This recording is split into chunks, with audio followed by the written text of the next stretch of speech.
At a time like this, when Nigeria is beleaguered with rising insecurity, effective communication between the government and the citizenry is crucial. Not only will this allay fear or panic among citizens, it is also essential to highlight efforts being made to restore hope and peace. As the security situation in the country worsens, the federal government is intensifying efforts to combat all its forms like banditry, kidnapping, and insurgency. To the effect, the special advisor to the president on policy communications, Daniel Bwala, will be joining us to discuss such efforts, especially the need for creation of state police. But before we go to Daniel Bwala, I have, just like I said earlier, we have BKO right here and Asukwe James. So, BKO, we have Daniel Bwala in the building, and we're going to be talking about the focus on security, what the government is doing, and what the government needs to do to solve this issue. What are your thoughts here? Well, there are different approaches to solving this problem.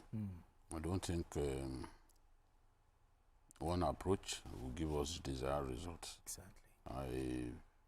I'm happy that we are looking at various methods and tactics by which you can defeat the enemies of the Nigerian state. And I watched the screening of the immediate past Chief of Defense Staff, who was nominated by the President for the position of Minister of Defense. And we came up with a lot of ideas. I just hope that we can implement some of the lofty ideals that General Christopher Gwabe Musa represents. I think is the right fit for the job. I think that the fact that he has a very good relationship with the current service chiefs, with the Minister of State for Defense, should help us to achieve our aim. I'm sure that they will be very excited to work with him, especially the Chief of Army Staff, who is also very close to the new Minister of Defense. And I hope that he also gets maximum cooperation, not just from the President and Commander-in-Chief, but the National Assembly, because they will be proposing a lot of things, and they need support. Everyone must jump in at this stage to ensure that Nigeria overcomes the enemies of the Nigerian state. And I'm confident that we will get past this terrible state of affairs. Absolutely. I mean, a couple of minutes ago, the Senate, confirmed the nomination of the new minister, the brand new minister of defense. Your thoughts on this? I think General Musa is coming with an intimidating CV. Intimidating, I like that. With the way he spoke, this evening, you could see a man who is ready to work. But he doesn't just want to work. He needs the support of everybody. He needs the support of the federal government, and especially he mentioned the state and the local government, for them to, so that will be, because we have a big problem in our hand, and he's coming to solve this problem, but he can't do it all alone. Yes. He needs the collaboration of everybody. And then since he's going to be a minister, there's so many people have been saying something, because he's running a ministry, civil servants. I So get you you. have to support him every way possible. So we want to also see, thank God Daniel Bwala is here. We would also want to hear how the federal government, they are actually thinking, or how the president is thinking, and why the president actually decided to choose him.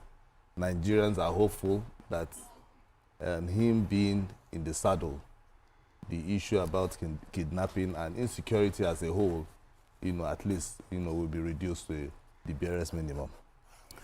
Okay, joining us for the discussion on efforts being made by the federal government, to find lasting solutions to insecurity and proposed amendment of laws to incorporate state police in Nigeria is the Special Advisor to the President on Policy Communications, Daniel Bwala.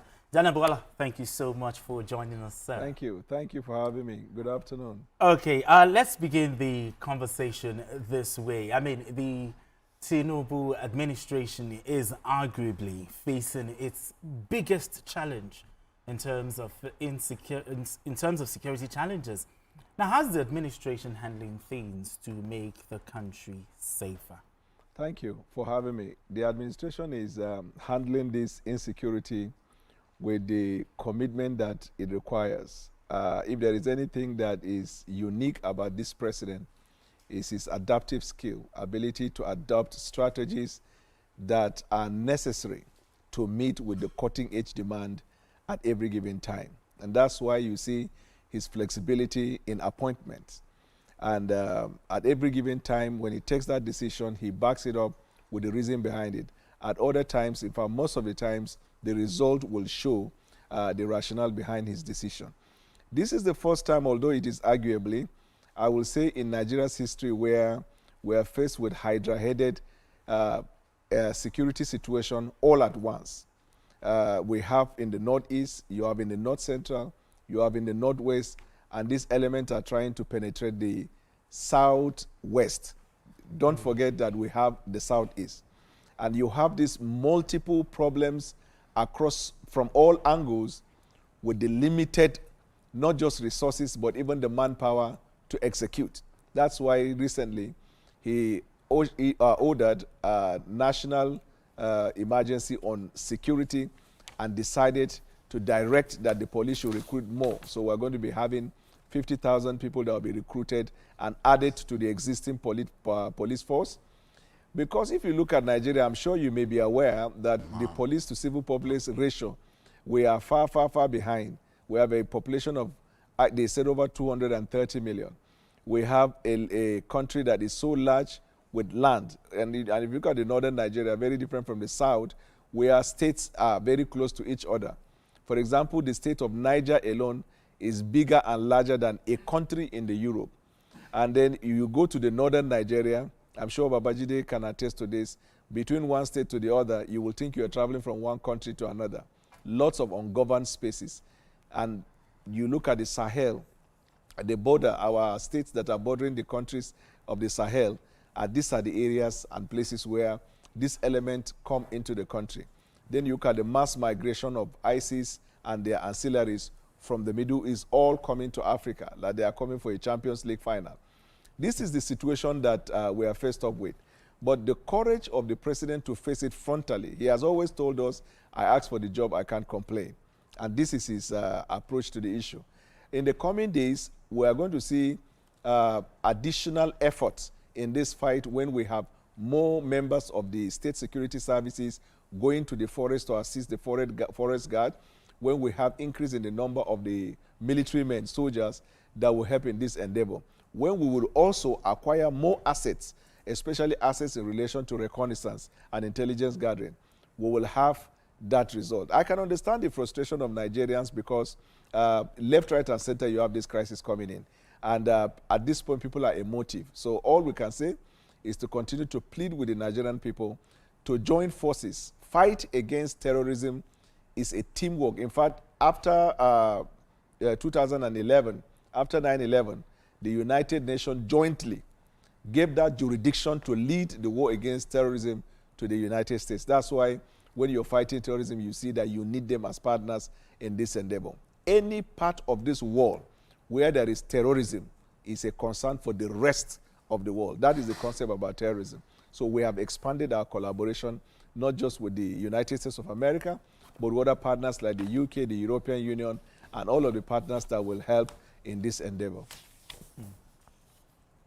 So we have seen the resignation of the Defense Minister, Mohammed Badaru, and the subsequent nomination of the former CDS, General Musa, to replace him.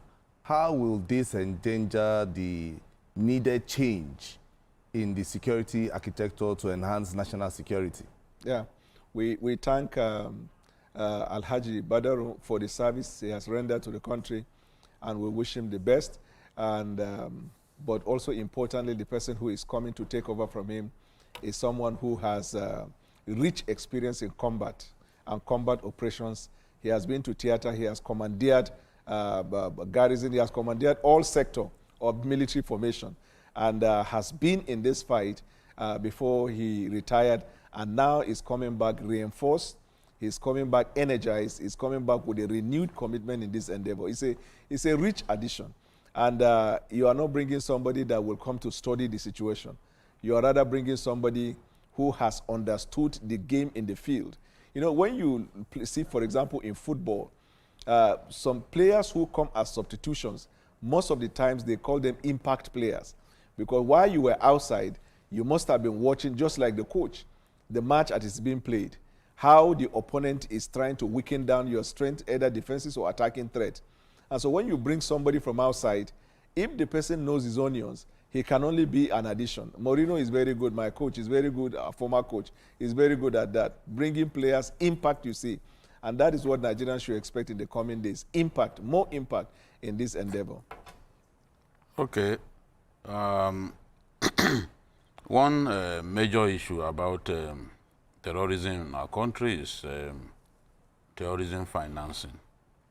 The United Arab Emirates did a good job of exposing financiers of terrorism in our country, and people believe that if we do not get to the root of terrorism financing, we are just winking in the dark. In fact, Pastor Adeboye demanded that they should be destroyed if we are to defeat the non-state actors making life difficult for every one of us. How is the government approaching the matter of dealing decisively with terrorism financiers? What I can tell you with degree of certainty and conviction is that you will see a resolve in this administration in not only exposing the financiers of terrorism in Nigeria, but in dealing with that. Because the lifeline and the life wire and the lifeblood of terrorism is the financing. After the wake of 9/11, America rushed to Afghanistan, and then they changed the government. They wanted to go to Iraq. They are doing all of that. Before, I think from the Harvard University or MIT or one of these universities in the US, a professor came up with a theory that if you don't deal with terrorism financing, you're wasting your time.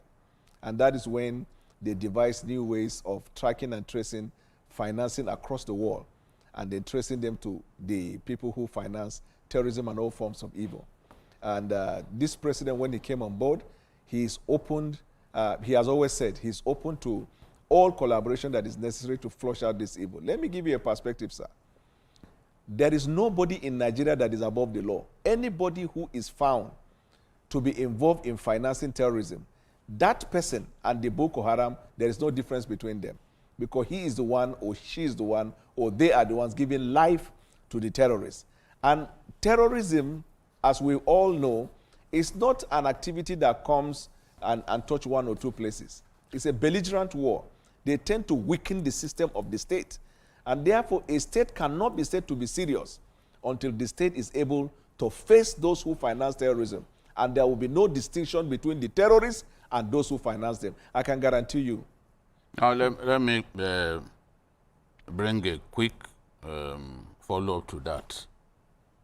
I'm aware that the Attorney General of our country not long ago put on trial some of the people who are identified as sponsors of terror in our country by the UAE. How far have we gone with the trial of these fellows? Because my view is, if people are not made to pay for their sins, they will actually infect other criminals with their bad behavior, and we won't see an end to this. 100%. I agree with you. And I must also sadly and regrettably say this, that the administration of criminal justice in Nigeria so far has not been supportive in the war against terrorism. In other areas, you see adjudication enjoying fast and fast tracks, like, for example, in election petition, it has already been classified as sui generis. There is accelerated hearing of all election matters. But administration of criminal justice, even after the enactment of ACJA, which provides for specific period for hearings, adjournment, and all that, still you see the activities in fighting terrorism in the court is slowed very largely. You arrest somebody who is charged with terrorism activities. From the first day he's arraigned, the next hearing is going to be in 6 months. And then you see argument for bail. And then you grant bail to somebody that is more likely to incorporate more people. So instead of a case, all terrorism charges should be concluded in the first 12 months of the case, from the hearing of from the arraignment to the judgment. That way there will be deterrent. But you see, what we find is they do everything possible to frustrate the hearing of the matter until that president who comes with that renewed hope finish what he's doing, and by the time he leaves, another one comes, and then he starts all over again. But I am sure that the Attorney General of the Federation must be looking at our extant laws relating to administration of justice, especially one that deals with terrorism prosecution. And we'll see how we can make recommendations for amendment that will give a fast-track treatment of these cases. Because to support your matter, if you charge, however the number of terrorists that you arrest, if there are no consequences for their conduct in terms of sentencing them to death, in terms of finding justice and judgment on the matter, then you have not been able to establish to the populace that once someone is arrested for terrorism activities, that person will see justice at the end of the day. That's why we have very few that we can today point at and say they have been convicted. We have it, but very few as compared to what is going on. All right, Daniel, we have witnessed the rescue of some kidnapped victims in Kebbi, Kwara, and other places. Many people are wondering if ransom was paid by the government or negotiations were made. Talk to us. What is the position of the administration on this? You see, before the president, President Bola Ahmed Tinubu, took the oath of office, we understand that in the past administration, there was a program that accommodates negotiation with bandits and terrorists, especially when they arrest our children. Because one of the responsibility of government is to do all that it needs to do to preserve the life and the properties of the people. But law is about evolution. When you see people taking advantage of that, especially like the repentant Boko Haram being reintegrated and then recruited into the army, and now they have become our albatross. So that has to stop. Then with respect to that arrangement in the past, so we used to hear of this negotiation with terrorists or bandits or whatever criminal elements they are. But this administration does not, as a matter of policy, promote giving of ransom, does not in any way and will never be in a situation where it will give ransom. So I want to say this government does not promote it and this government will not pay ransom. The reason is because ransom payment, there is a slight distinction between ransom payment and terrorism financing. Because again, they get the money. When they get the money, they buy the weapons. How can you juxtapose? And you know there is a foreign element in this whole thing we're doing. A terrorist, bandit, or whatever name you call them, started operation for the last, let's say the Boko Haram, the last 15 years. How have they been able to successfully survive for 15 years? Who is supplying the ammunitions? Who is giving them drones? Who is giving them intelligence as to how to move and the soft target to meet? That's why we have expanded this collaboration with our partners, because you cannot succeed without collaboration in this endeavor. So this government will not support the idea of ransom payment. Families sometimes, when they are under a terrible situation, they have had to pay ransom. We have also had in cases where some state government pay ransom. But federal government is engaging the state to say, we don't support that. Because the more you continue to give the ransom, the more you give them the opportunity to acquire more arms and then visit us with this mayhem. Mr. Bola, I know there are so many local government areas in Nigeria that have been having peace deals with bandits, in some states.